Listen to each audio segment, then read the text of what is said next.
and it'll send up a tendril, and the thing is very poorly anchored, and it just kind of wanders around in the wind and whatnot. But let it hit something, and ooh, it winds itself around it and starts growing up from there. For behavior, of course, he wrote a famous book on expression of the emotions in animals and humans, and his last book was on earthworms.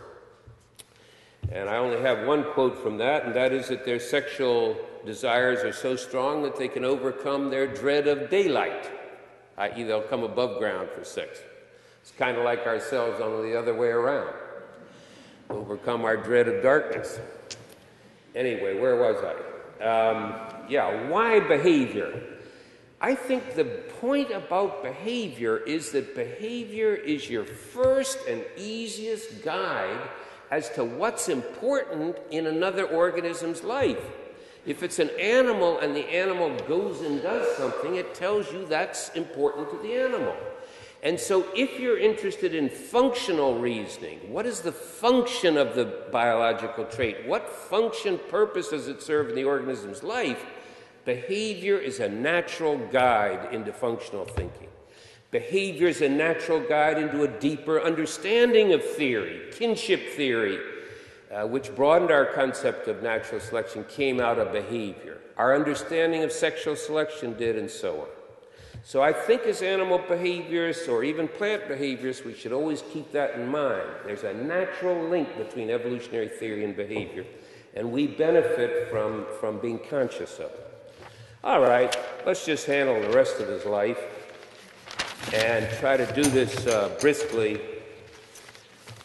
here.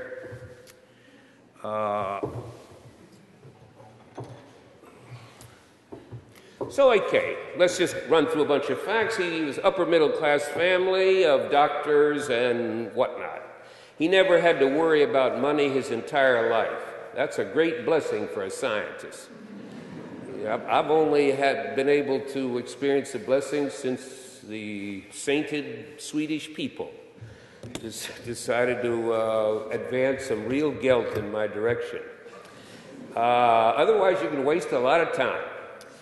On the other hand, he always had he always had an allowance such that his father worried that it might make him a ne'er-do-well, and he wrote him once and said, if you keep this up, just going around and shooting birds and hanging out in clubs, you'll disgrace not only yourself but your family. And something in me tells me the father was more concerned about the disgrace to the family. When Darwin left on the voyage of Beagle, he wrote his father saying he would have to be, quote, deuced clever. That's very clever in English land. Deuced clever to spend his allowance. His father dryly replied, I hear you are indeed very clever. In other words, Dad's expecting his money to disappear even when he's on a ship far from land. He was known to have strong moral principles. He was utterly opposed to slavery, as were his grandfathers and his parents and so on. To give you one quote, near Rio de Janeiro, I lived opposite to an old lady who kept screws to crush the fingers of her female slaves. I have stayed in a house where a young household mulatto daily and hourly was reviled, beaten, and persecuted enough to break the spirit of the lowest animal.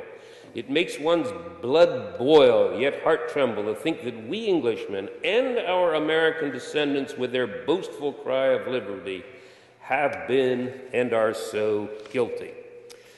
When he was on the voyage of the Beagle, he had a famous exchange with the captain of the Beagle, Fitzroy, who liked slavery and praised it, and they got into a little argument, and Fitzroy said that he had just visited this big plantation with this wealthy slave owner, had a lot of slaves, and he brought a lot of slaves out in front of him, and he asked each of them if they were unhappy with being a slave, and every one of them said no.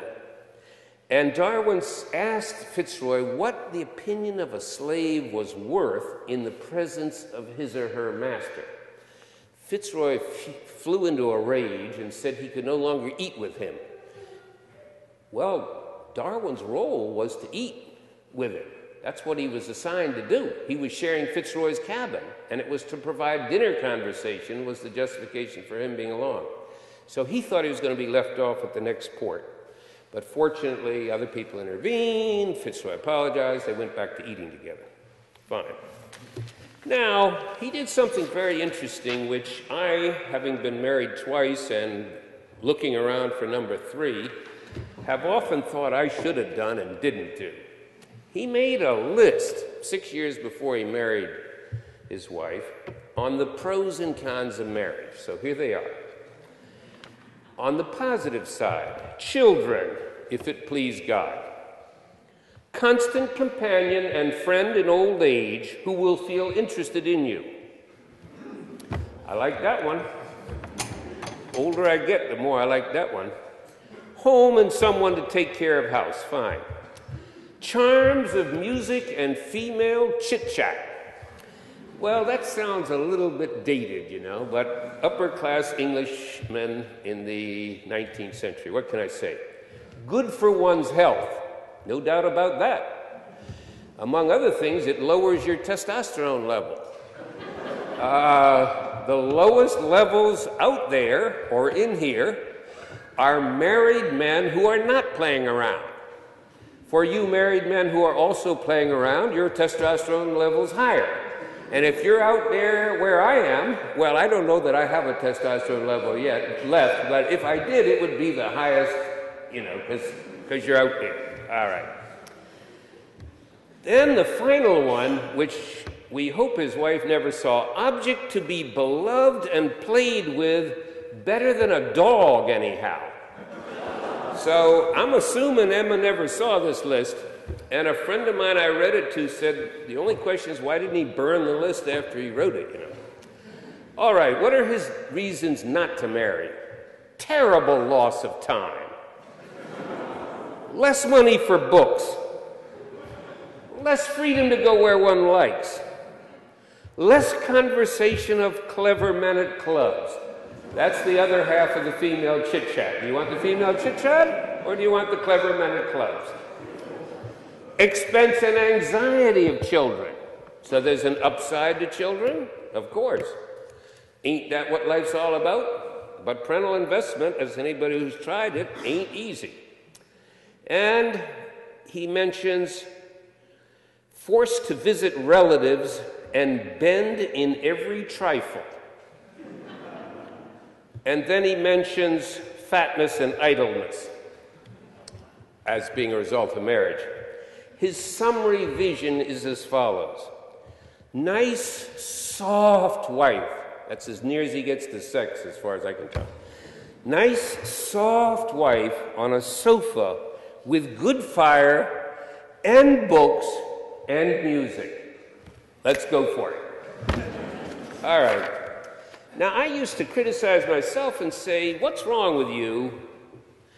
You will spend 2 days trying to think through a trivial sex ratio problem in WASPs. You'll graph it, you'll write a summary, you'll take notes. But if you have an important decision to make in your life, get married, have a child, you know, deal with this child, do you ever bother to write it down?